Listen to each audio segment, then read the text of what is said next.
Hello friends, have a very good day and अस्सलाम वालेकुम। वैसे तो इंट्रोगेटिव सेंटेंसेस मैंने आपको हर टेंस के साथ सिखाई हैं और इस बार हम फ्यूचर परफेक्ट की भी इंट्रोगेटिव सेंटेंसेस सीखने जा रहे हैं जो काफ़ी इजी रहेगा आप लोगों के लिए, क्योंकि बहुत ज़्यादा कुछ करने को है नहीं यहाँ पे। फंडा 1 into 6 के अकॉर्डिंग वही जो हम हमेशा से करते चले आए हैं वैसे ही करेंगे इस बार भी। और बस देखना है प्लेसिंग के subject plus will shell plus have plus V3 plus object और प्लस एक और जो टेंस जुड़ता है प्रेजेंट इंडेफिनिट, वो किस तरह से जुड़ता है और किस तरह से ये सेंटेंस में काम करता है। तो यही सब सीखने जा रहे हैं हम इन 5 सेंटेंसेस के द्वारा जो मैंने यहाँ पे व्हाइट बोर्ड पे लिखी हैं। सो बिना किसी देरी के जल्दी से हम सीखना शुरू करते हैं। Let's start. So sentence number first है, क्या तुम 2 बजे तक दिल्ली से वापस आ चुकोगे।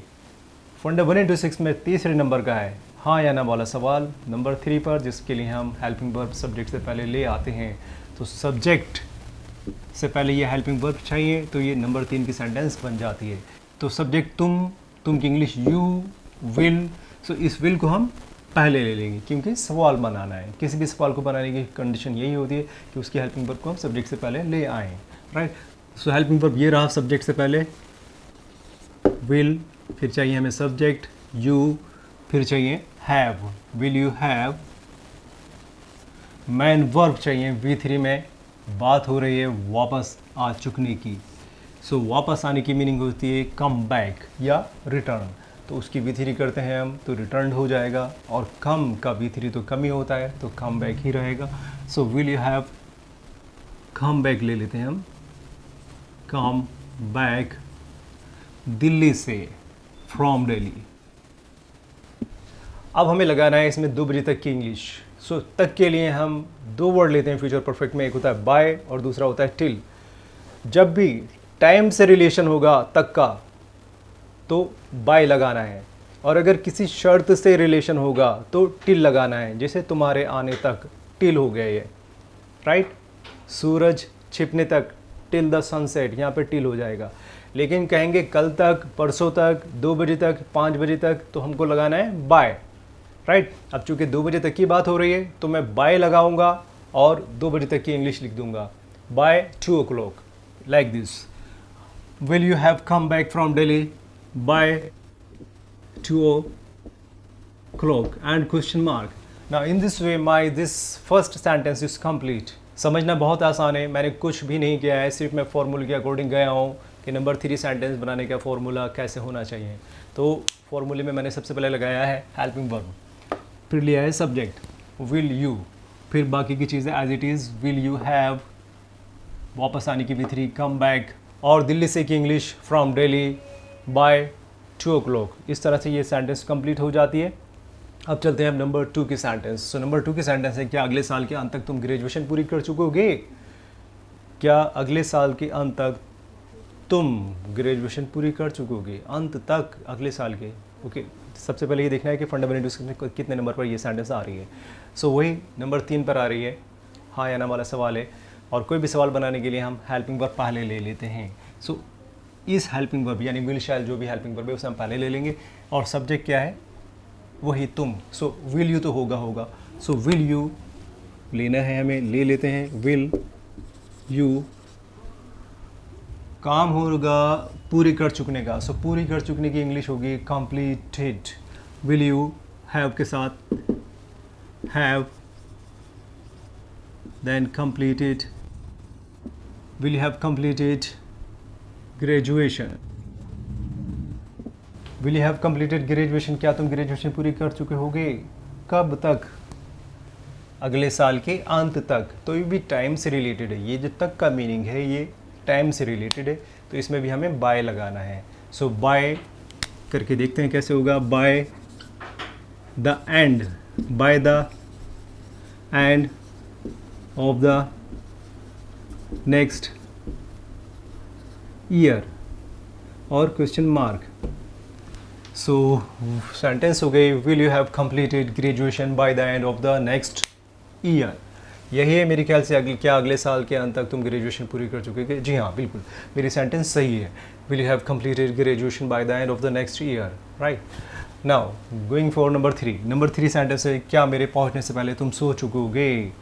मेरे पहुंचने से पहले क्या तुम्हारे सोने का काम हो चुका होगा। सो ये भी फंडामेंटल 26 में नंबर 3 के सेंटेंस है। और नंबर 3 के सेंटेंस यानी सवाल बनाने के लिए ये जो सब्जेक्ट के बाद हेल्पिंग वर्ब होता है इसे हम पहले ले लेते हैं। हर बार ये बात मैं आपको बता रहा हूँ, इसलिए आपको ये बहुत अच्छी तरह से आ जाना चाहिए। सो काम हो रहा है यहाँ पे सो चुकने का। क्या तुम सो चुके होगे, ये मेन टास्क रहा हमारा जो फ्यूचर परफेक्ट में है। सो क्या तुम सो चुके होगे कि इंग्लिश लेते हैं हम विल यू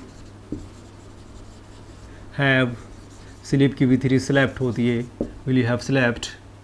क्या तुम सो चुके होगे मेरे पहुंचने से पहले। सो पहले की इंग्लिश लगा देते हैं बिफोर, और मेरे पहुंचने की इंग्लिश जो लगेगी वो प्रेजेंट इंडेफिनिट में लगेगी। बिफोर आई रीच, और मैं पहुंचूंगा, कहाँ पहुंचूंगा ये देखना है हमें। Will you have slept before I reach, क्या मेरे पहुंचने से पहले तुम सो चुकोगे। ओके, कहाँ पहुंचना ये दिखाया नहीं है, बस पहुंचने की बात हो रही है, तो इसलिए हम यहीं पे ख़त्म करते हैं और क्वेश्चन मार्क हो गया है। Will you have slept before I reach, sentence complete हो जाती है।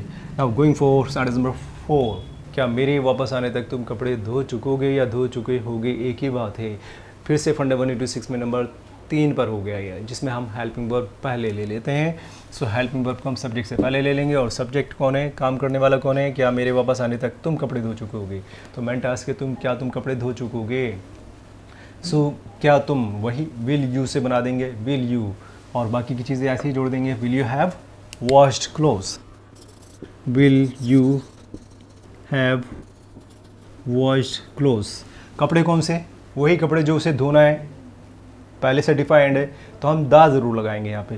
Will you have washed the clothes, वापस आने तक की बात हो रही है, तो ये जो वापस आने तक की बात है ये एक शर्त है, वापस आने तक, राइट। तो इसमें हम लगाएंगे टिल, इस बार बाय नहीं लगाएंगे। So will you have washed the clothes till I come back, या return, till I come back, वापस आने की बात की इसलिए हमने आई कम बैक ले लिया, राइट। क्या मेरे वापस आने तक तुम कपड़े धो चुके होगे। Will you have washed the clothes till I come back, sentence हमारी बिल्कुल सही हो जाती है फॉर्मूले के अकॉर्डिंग और फ्यूचर परफेक्ट के according. Now going for sentence number 5, इस महीने के आखिर तक तुम ये कार क्यों नहीं बेच चुके होगे। क्यों नहीं, इस बार क्यों वाला सवाल है, नंबर 5 वाला सवाल है। तो सवाल बनाने की शर्त तो वही है कि नंबर 3 की तरह ही रहेगी कि हेल्पिंग वर्ब आपको पहले लेना है। बस अगर क्वेश्चन वर्ड है तो उस क्वेश्चन वर्ड को हेल्पिंग वर्ब से भी पहले रख देना है। तो इसका मतलब बना कि help question word plus helping verb plus subject, ये तीन चीज़ें इसी तरह से सीक्वेंस में आने चाहिए कि question word plus helping verb plus subject. तो देखते हैं, क्वेश्चन वर्ड है क्यों, क्यों की इंग्लिश लगाई हमने वाई, फिर चाहिए हेल्पिंग वर्ब सब्जेक्ट के अनुसार। तो तुम तो सब्जेक्ट है, तो विल यू हो जाएगा, वाई विल यू, कार क्यों नहीं बेच चुके होगे, काम हो रहा है बेचने का, वाई विल यू, और निगेटिव सेंटेंस है इसलिए नॉट भी लगाना पड़ेगा, वाई विल यू नॉट। फिर उसके बाद चाहिए हैव, फिर बेचने की भी 3 सेल, उसका भी 3 सोल्ड चाहिए हमें, why will you not have sold. ये कार, कौन सी कार, ये car, this car, why will you not have sold this car. कब तक, इस महीने के आखिर तक। तो ये जो महीने के आखिर की बात हो रही है, यहाँ पे टिल लगाएं या बाय लगाएं, ये समझने वाली बात है, क्योंकि महीने का आखिर ये तो टाइम की बात हो रही है, और जब टाइम की बात होगी तो हमें बाय लगाना है। सो बाय जोड़ करके बाय महीने के आखिर तक, by the end of the month कर देंगे, ऑफ द मंथ, राइट। सो इस तरह से हमारी ये सेंटेंस कंप्लीट हो जाती है। और सेंटेंस को फिर से देख लेते हैं एक बार, इस महीने के आखिर तक तुम ये कार क्यों नहीं बेच चुके होगे। सो फंडामेंटल 26 में नंबर 6 की सेंटेंस थी, सॉरी ये नंबर 6 की सेंटेंस हो गई, और चूंकि नहीं भी लगाया तो नंबर 6 की हो गई, शायद मैंने नंबर 5 बता दिया था पहले, sorry for that. So guys, अगर आपको हमारा पढ़ाना पसंद आता है, हमारी टेक्निक्स पसंद आती हैं पढ़ाने की, तो चैनल को लाइक करें, सब्सक्राइब करें और घंटी ज़रूर दबाएँ, जिससे कि आपको हमारी वीडियोज़ टाइम पर मिल सकें। Thank you very much, see you in the next video, till then bye bye.